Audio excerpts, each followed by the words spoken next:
જ્યારે તમે તમારા સંજોગોને બદલવા માગો છો ત્યારે સૌપ્રથમ તમારી વિચારસરણીમાં પરિવર્તન લાવવું જોઈએ, કેમ કે તમારા વિચારોથી જ તમારો દિવસ બદલે છે.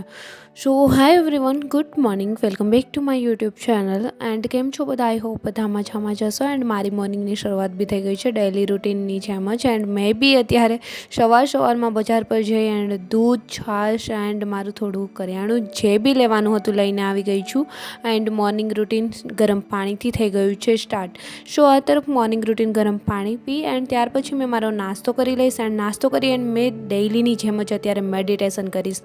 એન્ડ હા, આ સલાહ મેં તમને બી આપીશ કે જે લોકો પ્રિપરેશન કરી રહ્યા છે એ મેડિટેશન ખાસ કરજો, જેથી કરીને તમારું ભટકતું મન છે એ એકાગ્ર થઈ શકે. એન્ડ સ્થિર મનથી તમે એકાગ્ર રહીને તમે રીડિંગ કરી શકો અને જે તમે રીડ કરો છો એ યાદ બી રહી શકે. એમના માટે મેડિટેશન કરવું બહુ જ જરૂરી છે.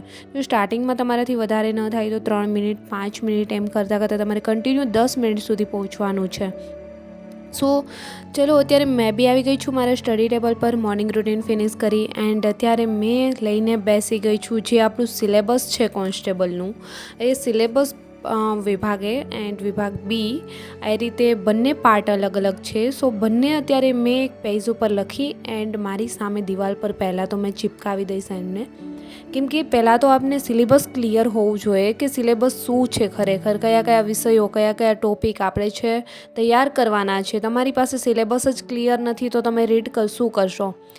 જે બી બુક હશે કોઈ બીજા પાસે હશે, તમારી પાસે હશે કોઈ બીજી બુક વાંચી રહ્યા છે તો તમને એમ થશે કે મેં એ લઈને રીડ કરી લઉં, મારી પાસે છે એ થોડીક રીડ કરી લઉં.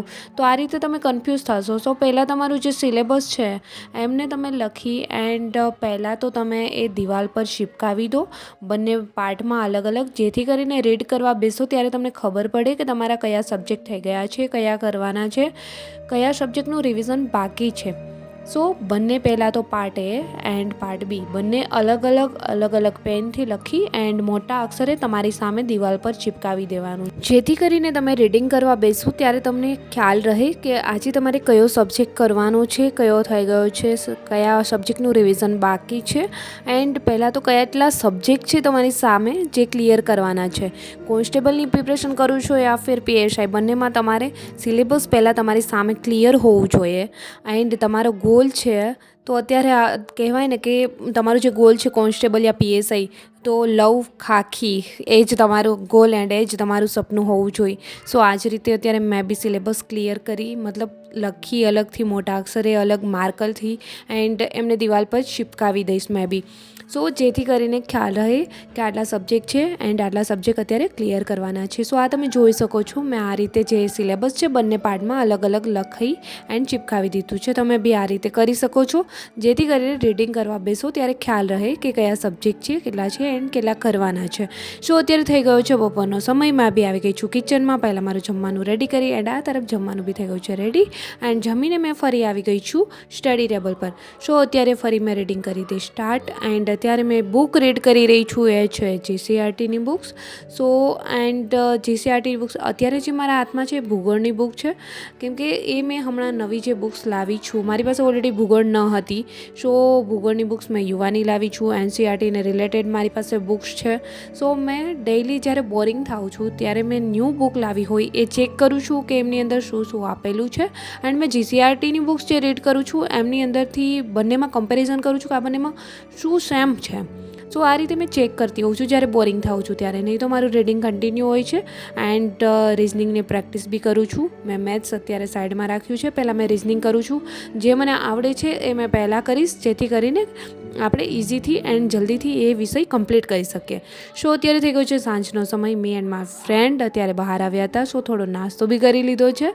એન્ડ હવે જઈશું અહીંયા મારા ઘરથી થોડી જ આગળ મહાકાલ એન્ડ હનુમાનજી દદ્દુનું મંદિર છે.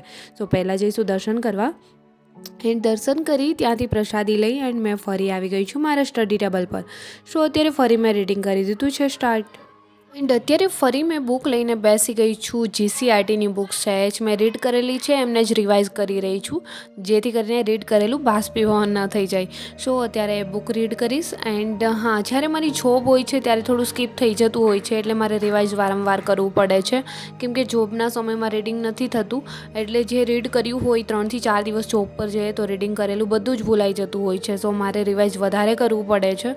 એન્ડ બની શકશે તો મેં ટૂંક જ સમયમાં હવે જોબમાંથી લીવ લેવાની છું. એન્ડ બહુ બધાની કમેન્ટ્સ બી હતી, એન્ડ કોઈ પૂછી બી રહ્યું હતું લાઈવ બી મને કે તમે લાઈવ સ્ટડી ક્યારે સ્ટાર્ટ કરશો. સો લાઈવ સ્ટડી સેશન જે સ્ટાર્ટ કરવાની હતી એ 1 થી 2 દિવસમાં મેં કરીશ. પહેલાં જે બુક ગીવે કરવાનું છે એ કમ્પ્લીટ કરી લઉં, ત્યાર પછી લાઈવ સ્ટડી સ્ટાર્ટ કરીશું. સો આઈ હોપ કે તમારા બધાની પ્રિપરેશન સરસ રીતે ચાલી રહી હશે. એન્ડ રનિંગ માટે કોઈની કમેન્ટ્સ હતી કે મારો વેઇટ વધારે છે, રનિંગ નથી થતું, શું કરું? તો તમારી પાસે બહુ જ બધો ટાઈમ છે, હજી બી તમે વેઇટ લોસ કરી શકો છો. એન્ડ રનિંગ બી સારી રીતે તમારું કમ્પ્લીટ થઈ જશે. સો પહેલાં વેઇટ લોસ કરો, એન્ડ ત્યાર પછી રનિંગ તો ઓલરેડી તમારે સ્ટાર્ટ રાખવાનું જ છે. એમના માટે વેઇટ લોસ માટે એક્સરસાઇઝ, રનિંગ એન્ડ બપોરનું જમવાનું બંધ કરી એ જગ્યાએ કઠોળ લઈ એન્ડ આ રીતે તમારું રનિંગ કન્ટિન્યુ કરો, જેથી કરીને બહુ બધો સમય છે, રનિંગ સારી રીતે થઈ જશે. એન્ડ રીડિંગ માટે બી આપણી પાસે બહુ બધો અત્યારે સમય છે. સો આ બુક છે મારા હાથમાં, જે છે લો ઓફ એટ્રેક્શનની રોન્ડા બંને લખેલી ધ સિક્રેટ બુક્સ. અત્યારે મેં એ રીડ કરી રહી છું, જેમના લીધે મેં બહુ બધું અચીવ કર્યું છે એન્ડ આગળ બી કરીશ. એન્ડ આઈ હોપ કે તમને લોકોને મારો વ્લોગ બી પસંદ આવ્યો હશે. પસંદ આવ્યો છે તો વ્લોગને લાઇક, કમેન્ટ, શેર, સબસ્ક્રાઈબ જરૂર કરજો. જલ્દી મળીશું મારા એક ન્યૂ વ્લોગ સાથે. ત્યાં સુધી બધાને બાય એન્ડ ટેક કેર.